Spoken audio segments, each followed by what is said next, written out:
一路行一路講，今日天色唔錯喎，秋高氣爽啊！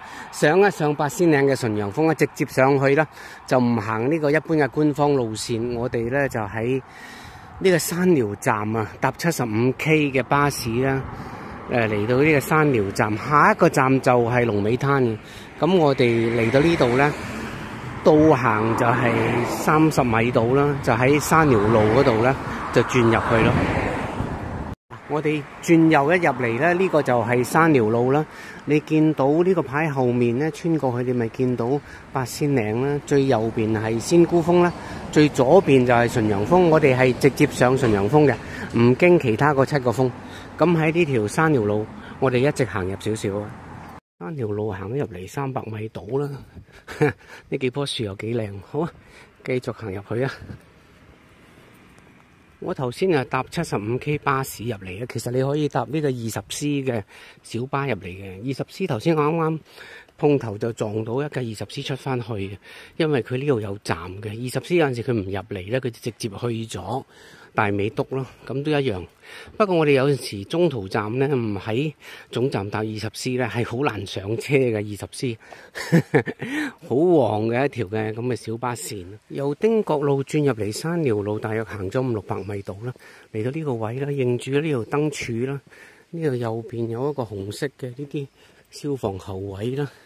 咁左手邊嗰度係好似有個鐵閘荒廢咗咁，咁喺呢度咧就好接近呢個登山嘅入口啦。就喺前面嗰度有個牌嘅嗱，前面左邊有個人咧，右邊咧有棵樹，旁邊有一個咧即係白色嘅牌咧，有紅邊嘅啦。喺嗰度附近咧，我哋上去。我講嘅係呢度咯，即係一睇就好似有啲難啊。嗱，呢個牌啦，前面嘅山徑艱險啦。咁啊，嗱，呢度其實要落手扶嘅，就咁咧唔能夠話好輕鬆咁就行上去。唔緊要啦，一開始係睇落去好似係比較係斜啲直啲，咁但係你預咗冒險你先行呢邊咯，上到嚟係咁咯。你又唔覺得恐怖嘅？其實頭30米度咧，你會覺得辛苦噶。咁但係所謂辛苦咧，你見到我頭先基本上我都可以攞住部機一路行上嚟，我做得到嘅。如果講馬騮崖咧，嗰10米8米路咧，我係冇辦法拍嘅，唔能夠話單手攞住部機，一定要落晒雙手。呢度咧有陣時我係要右手攞住部機啦，左手就係即係扶一扶啊咁樣，咁會好啲。如果唔係夾硬唔扶，上唔上到嚟咧，都可能得嘅。無謂事啊，安全第一吓。講開安全第一啊，我有一個網友最近去西藏行山出咗事嘅。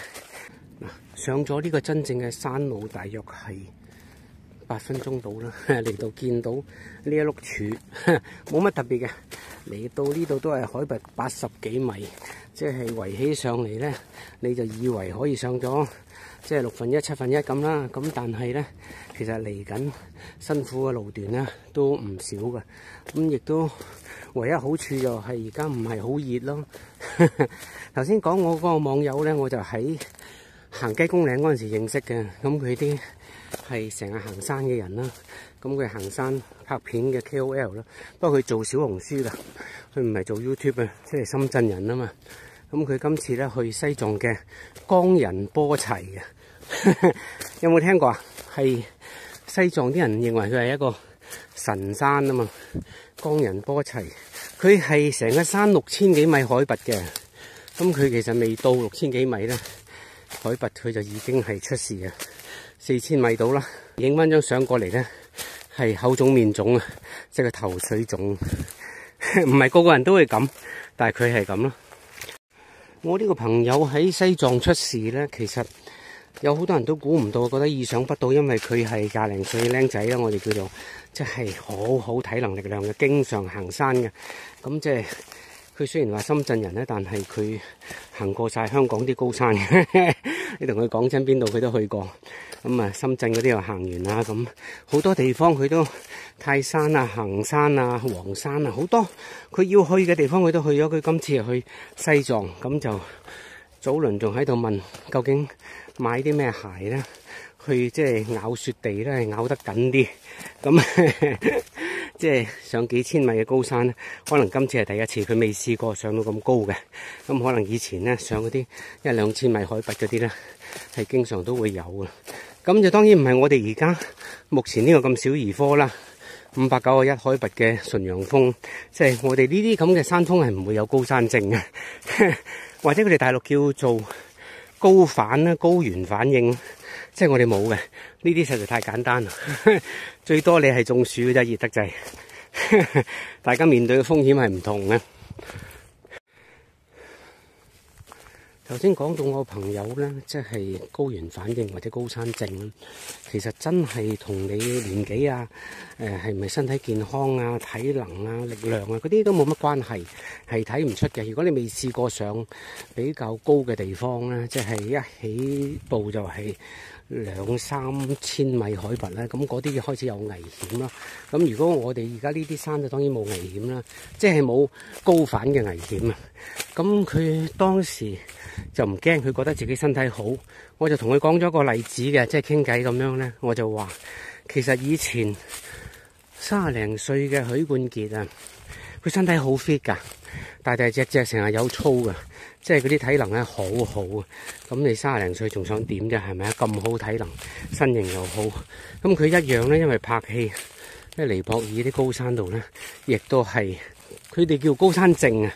咁而家就係即係高原反應咧，咩都好啦，你點叫都好啦。其實同樣嘅症狀咧，又係咁。你覺得頭暈頭痛啊，行路都可能唔直啊。如果你仲行到路嘅話啦，咁同埋容易會有水腫啦，好似我朋友今次咁啦，就係口腫面腫啦。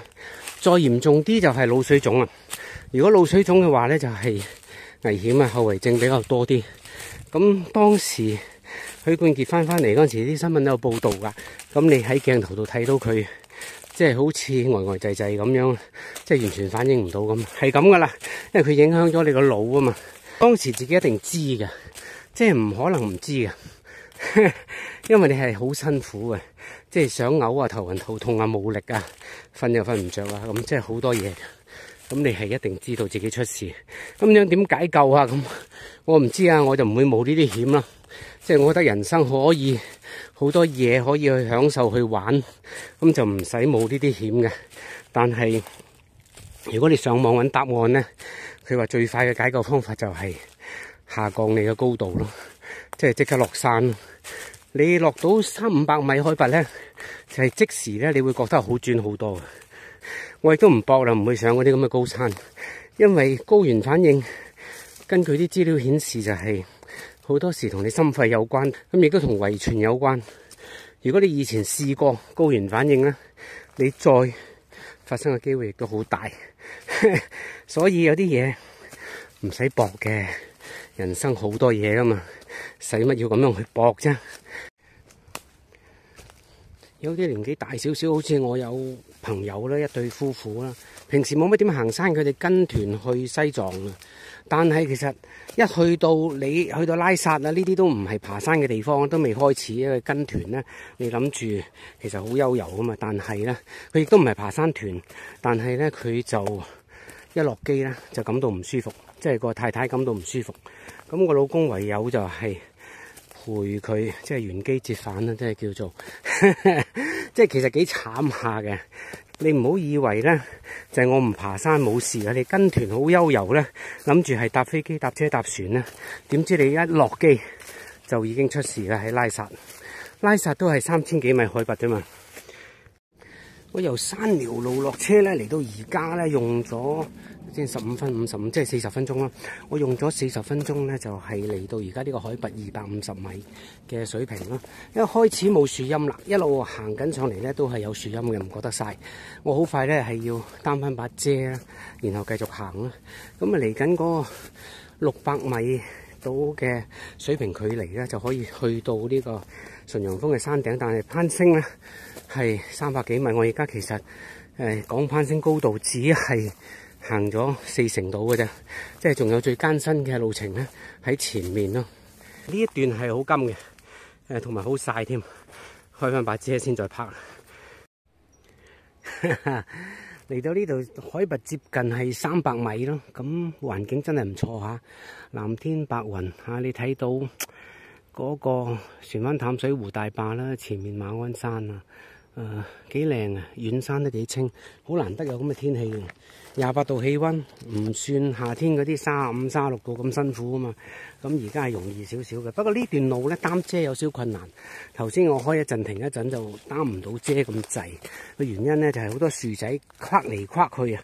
咁你係即係有少少麻煩啊！你成日避嚟避去又避唔到，又要收遮啊咁啊，所以暫時咧又唔擔遮住啦。如果認真辛苦又開一陣唞一陣啦。咁一路上嚟咧係唞咗2次啦。上次我咪提到咧咩問題你都可以喺 AI 度揾答案咧，但係大家要小心咯，因為 AI 嘅答案咧佢其實只不過係好高速咁樣咧喺個數據庫或者喺 Google 啊、喺媒體啊各大嘅數據庫裏邊咧揾個答案出嚟啊嘛。咁但係佢哋唔係好似我哋人咁樣思考啊嘛。佢揾嘅答案唔係錯，但係咧係有待商榷。好似今次咁，我想揾咧就係高原反應嗰個症狀啊，同埋咩人咧比較係高危一啲啊，咁睇下自己搏唔搏得過啊嘛嚇。咁但係佢嘅答案咧就係話，如果你以前曾經患過咧，咁咧就係會高危一族。咁啊當然啦，呢個唔使講噶啦，你病開你就會再繼續病同一個病啊嘛。呢個我覺得冇乜特別。另外咧，佢又答案咧就話嗰啲即係心肺有問題。咁啊，當然啦，你呼吸啊嘛，缺氧啊嘛，會影響到嗰啲相關嘅症狀啦。咁另外仲話係基因，如果你講基因咧，就真係等於冇答到，即係話佢唔知點解咯。但係佢有一個數據咧，佢就講得係揾笨嘅。哇！呢個黃嶺好靚，睇下數據幾靚。點解我話佢揾笨咧？佢話50歲樓下嘅人咧，高原反應嘅發病率係比較高，唔應該嘅。我覺得如果你揾一堆咧，50歲以上揾一堆50歲以下一齊上山，冇理由係即係年輕嗰班咧係出事嘅機會大啲，冇理由嘅。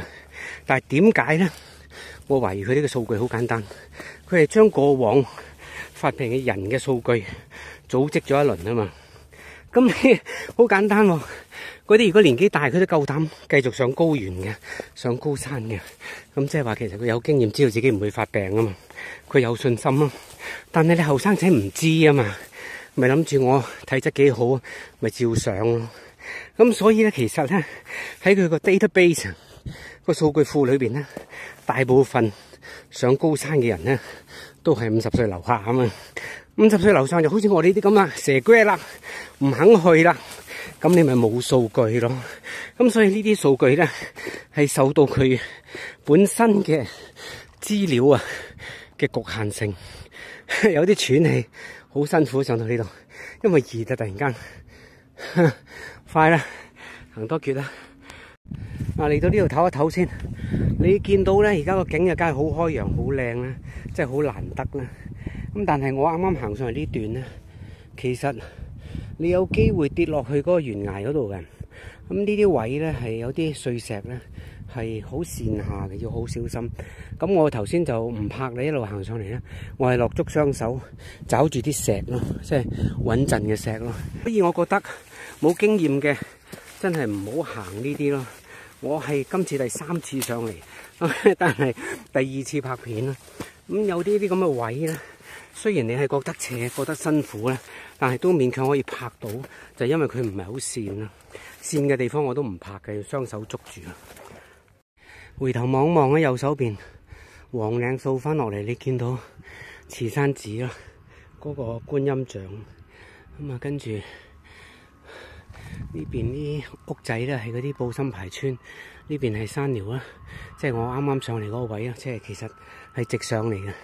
咁啊，左邊你見到個海灘，人工海灘咧就係龍尾灘啦，呢度係嗰條大壩啦，船灣淡水湖，唔錯啊！呢個景好開揚噶，無遮無擋。咁但係上嚟呢段咧都係好多碎沙碎石啦，要小心啦。我有朋友佢大學教授添，佢就係上嚟呢度佢就係戴晒嗰啲即係爬山嗰啲手套咯，都應該嘅。其實即係你驚捉嗰啲石嗰陣時捉唔穩啊嘛。咁如果你手腳有力咧，捉住啲石捉穩啲咧，咁嗰個安全性會高好多咯。好，仲有少少上埋去。而家呢一段咧，呢度有少少啊。咁你右手邊呢度懸崖啊嘛。咁左邊咧亦都係好窄，呢邊亦都係好斜，你碌落去都會死。咁而呢度咧明顯有條路嘅，喺呢度咧係大石邊欄呢度上去就得噶啦。咁但係我為咗穩陣起見咧，我就唔拍嘅。喺呢度咧，我會盡量咧就係捉住呢啲大石啊，呢啲穩陣嘅大石，唔係捉啲樹仔啊、草啊咁樣咯，穩陣啲嘅。即係如果個大石都同一時間碌落去，咁我就抵死啦。但係咁樣係穩陣啲嘅，我就過咗呢段危險先再講啦。而家最後嗰100零米咧係比較容易嘅，不過即係頭先好辛苦嗰段咧，就因為你要落手啊嘛，即係200米到啦嘅路咧，你要落手你就擔唔到遮咯，擔唔到遮。頭先係烈日當空，我而家先有啲暈喎，激死我！即係好熱啦，曬到咧差啲中暑啊，所以我都唞幾次，咁就唔好搏啦。咁啊唞咧嘅原因就係因為真係要降溫啊，將身體咧。唔好俾自己身體咧越嚟越熱啦。其實中暑都好簡單啫嘛，同高山症差唔多，又係頭痛頭暈，都係嗰啲嘢啦。即係唯一中暑就係會飆汗嘅，同埋會抽筋嘅。咁呢個要小心，就佢就唔會好似高原反應咁咧，就係水腫啊、腦水腫啊、頭腫面腫冇嗰啲嘢。係好多嘢係差唔多嘅，即係佢都係影響咗你個頭咯，因為缺氧啊可能。回頭望望咧，就喺呢度一路上嚟啦，下面嗰堆屋啦、山寮，一路上到嚟呢度，純陽峰花咗1小時零45分鐘，有頭10分鐘係行馬路嘅，咁其餘就係山路啦，用咗1小時35分鐘，辛苦嘅，嘿。終於上到嚟呢度啦，咁係純陽峰啦，嗰邊就係其他嗰7個山峰，呢度就係海拔590嘅純陽峰啦。對面見到唔同山啊，小唔同嘅電視塔。冇幾耐之前我先行過梅沙尖啦嗰邊啦，即係鹽田嗰邊啦。好啦，今日就係最後提一提大家。即係有幾點要注意嘅，有蜜蜂啊，唔好搞佢啦。沿途都有跟咗我幾百米啲蜜蜂，咁你唔搞佢，佢唔搞你嘅，咁啊問題都唔大。咁另外咧就係真係好熱㗎，帶把遮。帶遮唔係你擔到，因為啲樹仔棘住晒，但係擔唔擔到唔緊要嘅。你坐低休息嗰陣時都遮下咁啊，唔使曬到自己咁熱啊。咁啊嗱，而家有2個選擇，一個咧行過去仙姑峰嗰度，落翻去大美督；一個咧行過去黃嶺。落翻去鹿頸，或者咧就喺沙羅洞行呢邊啦，行啲平緩啲啦，唔行嗰幾個峰啦，經常行啦。好啦，咁而家係咁多啦啊！如果你唔行開山，就唔好行我剛才行嗰條路線啦。咁因為真係有啲懸崖嘅，即係你可能揾多個人陪下，或者會好啲，起碼都執翻條屍啦。如果有人知道你跌落山崖嘅話，講笑啫，講笑啫。好啦，係咁啦，拜拜。